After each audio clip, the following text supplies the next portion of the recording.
Alors, bonjour. Donc, lundi 8 juin, nous poursuivons cette dernière étape de notre quarantaine missionnaire. Samedi dernier, j'ai commencé à vous parler un peu d'une méthode pour partager la parole de Dieu, un peu différente de ce à quoi nous avions été habitués. Et cette semaine, je vous propose qu'on l'expérimente un peu ensemble. Alors, évidemment, mon souhait, c'est de vous donner le goût de le vivre, de former des petits groupes pour partager comme ça la parole de Dieu. Alors, on le fait à partir de l'évangile de dimanche prochain. Donc, c'est un évangile très particulier et vous n'aurez pas de misère à trouver des étonnements, des choses qui questionnent. Je vous en donne simplement un exemple. On va entendre, par exemple, Jésus qui dit ceci, Amen, amen, je vous le dis, si vous ne mangez pas la chair du Fils de l'homme et si vous ne buvez pas son sang, vous n'avez pas la vie en vous. Celui qui mange ma chair et boit mon sang a la vie éternelle, et moi je le ressusciterai au dernier jour. En effet, ma chair est la vraie nourriture et mon sang la vraie boisson. Aïe aïe, c'est raide, hein? Ma chair est la vraie nourriture, mon sang la vraie boisson. Donc, un texte tellement bouleversant que à la fin de son discours, il y a beaucoup de gens, beaucoup de disciples qui vont abandonner Jésus. Alors, on aura cette page d'évangile. Alors, qu'est-ce qu'on peut faire? On peut lire ce texte d'évangile et dire, ah ben oui, Jésus est en train de parler de l'Eucharistie. Quand on va communier, on reçoit l'hostie, c'est le pain qui a été consacré, c'est le corps de Jésus, donc c'est sa chair. On mange sa chair et à travers ce sacrement, on reçoit la vie éternelle. Et voilà, on ferme la parole de Dieu et on passe à la page suivante. Si on fait cela, mes amis, si on fait cela, on est en train d'empêcher Dieu de parler à notre cœur. On ferme notre cœur à Jésus. Si je lis le texte, je dis, je le sais c'est quoi, et puis tout de suite, on passe à la page suivante, on n'est plus en dialogue avec Dieu. Et alors, qu'est-ce qui risque de se passer? On peut être des années à relire, année après année, on relit le même texte, et à chaque fois qu'on relit le texte, on dit, je le sais, et puis on passe à la page suivante. Et le Seigneur ne peut pas nous parler. On ferme notre cœur à sa parole. Et ce qui est pire encore, c'est que si on prend cette habitude-là pour nous-mêmes, on risque de faire la même chose dans notre mission d'évangélisation. On rencontre des gens, on partage la parole de Dieu, on partage ce texte, et là, les gens nous disent, voyons, ça n'a pas d'allure, ça. Jésus veut nous donner sa chair à manger, son sang à boire, c'est impossible. Et là, on dit, oui, c'est l'Eucharistie, regarde. Et là, on partage à la personne ce qu'on sait de l'Eucharistie. Qu'est-ce qu'on est en train de faire? On coupe la personne de sa relation avec Jésus. Au lieu de la laisser être en relation avec la parole de Dieu, on la met en relation avec nous. On lui donne notre réponse.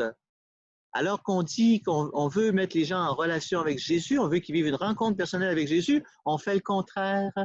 Au lieu d'aider la personne, d'accompagner la personne dans sa rencontre personnelle avec Jésus à travers la parole, Jésus qui parle dans la parole de Dieu, Jésus qui parle dans le cœur de la personne, l'Esprit Saint qui est à l'œuvre dans la parole de Dieu, l'Esprit Saint qui est à l'œuvre dans le cœur de la personne, au lieu d'accompagner ça, on détourne la personne vers nous. Vous voyez? Alors, je ne veux pas être trop dur, là, mais c'est correct de partager ce qu'on sait. Mais voyez comment c'est important de ne pas répondre trop vite à nos questions par rapport à la parole de Dieu pour laisser le Seigneur nous parler. Et c'est ça qui est proposé dans ce qu'on appelle la catéchèse biblique pour adultes. Donc, qu'est-ce qu'on fait? On partage nos étonnements. On écoute les étonnements les uns des autres. On ne donne pas de réponse, surtout pas de réponse, et on les note. On note nos étonnements. On peut juste entourer un mot, un verset, on peut écrire. Et après, là, on va lire la première lecture et la deuxième lecture. On ne donne pas de réponse. On va laisser la parole de Dieu nous instruire. Et là, qu'est-ce qu'on fait? La même chose. En lisant la première lecture, la deuxième lecture, on prend des notes. On souligne, on entoure, on écrit. C'est important. Moi, je vous encourage vraiment à faire l'exercice avec un crayon à la main. Pourquoi? Pour libérer notre mémoire. Parce que le but, c'est de laisser quelqu'un parler à notre cœur.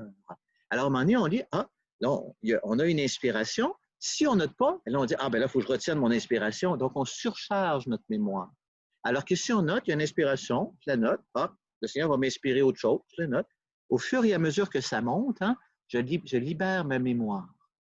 Et là, ça permet d'accueillir de nouvelles inspirations. Et ça permet en retour de Seigneur de parler à notre cœur. Et souvent, on se lamente parce qu'on n'a pas de mémoire.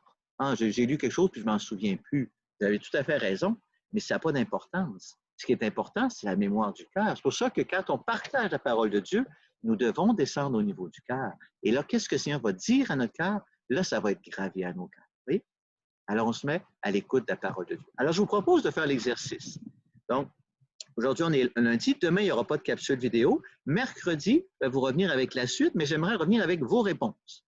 Pas vos réponses, mais je viens de dire exactement le contraire. Hein? Pas vos réponses, mais vos étonnements, vos découvertes, les liens que vous avez faits. Vous me partagez ça. Et là, on essaiera de grandir ensemble. Hein?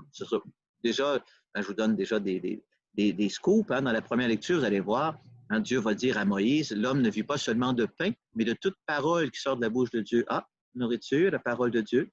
J'ai conduit mon peuple à travers le désert, il a connu la soif. J'ai fait jaillir l'eau du rocher. Ah, l'eau du rocher, la soif, hein, la boisson, etc. Vous voyez? Donc, plein de liens qui se font et on laisse les liens se faire et on descend dans notre cœur. On laisse le Seigneur parler à nos cœurs. Donc, demain, pas de capsule. Mercredi, on poursuit hein, cette réflexion biblique à partir de ce que vous m'aurez fait parvenir. Alors, je vous aime, je vous bénis au nom du Père, du Fils et du Saint-Esprit. Amen.